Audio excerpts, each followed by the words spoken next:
Peecycling? Two things come to mind, either the vegetable peas or like your urine, and I don't know which one. If I had to guess, then I would say it would be like a crazy tactic used by backpackers when they run out of water, and so they have to use their urine to recycle and survive.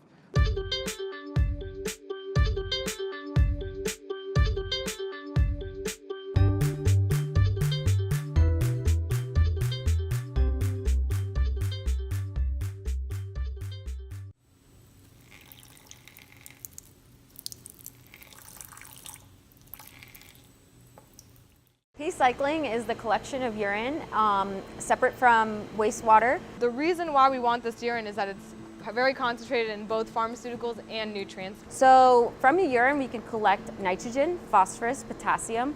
Other nutrients, it contains like chloride, sodium, sulfate. All of these are good nutrients. So we can collect the nutrients, remove the pharmaceuticals, and then reapply those nutrients As a fertilizer and substitute out those chemical fertilizers that we've been using.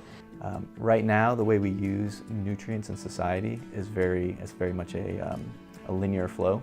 Nutrients get applied in agriculture, they produce food, we consume the food, we excrete the nutrients, and they go back out into the environment and they're not recovered. So what we're trying to do essentially is to take this urine, remove the pharmaceuticals, recover the nutrients, and then reapply it to land, which then comes back to us because we then consume those crops. So what we're able to do is create a full circle or to Peecycle. We use either waterless urinals or urine diverting toilets that do not dilute the urine with water, and it's flushed, just gravity fed into a storage tank.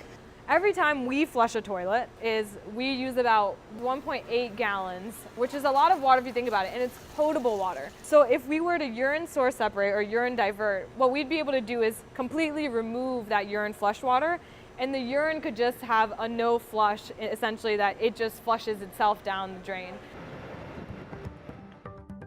If there's wastewater effluent that comes into the environment that has too much nutrients, then it leads into our natural waterways. And then that stimulates algae growth, which reduce the amount of oxygen available for fish, and so fish die. The lake then starts dying off. If we were to find a sustainable source of fertilizers, like our urine, then we can reduce the amount of nutrients in the open environment. If you already have urine going out, you're already adding these chemical fertilizers, even replacing a fraction of chemical fertilizer use would be beneficial. In order to successfully Peecycle, right, we have to remove those pharmaceuticals. They're not being addressed, and in the news, I'm sure you guys have heard of a lot of like the feminization of fish, and that's because of the birth control hormones that are being released into the wastewater treatment plants that are not being transformed.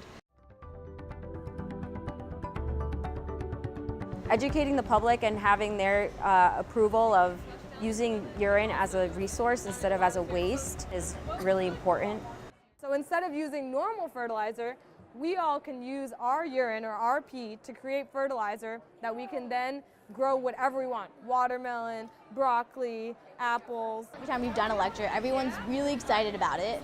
I think it's just when you come into contact with that smell, they get unexcited about it. What if it gets in like whatever you grow? Would you taste the pee, is my question. Oh, yeah, it's a good question. We would treat it, and then we would just be using this bottom portion, so it'd be completely clean. Oh, mixed into the soil for like regrowing stuff? I don't have an issue with that, honestly, because that's a natural thing for compost. If that message starts to make it to a younger generation, my kids will grow up and think that's completely normal. It's so easy to just fall in love with it because you're conserving water, you're recovering nutrients that we all depend on for our food and our lives.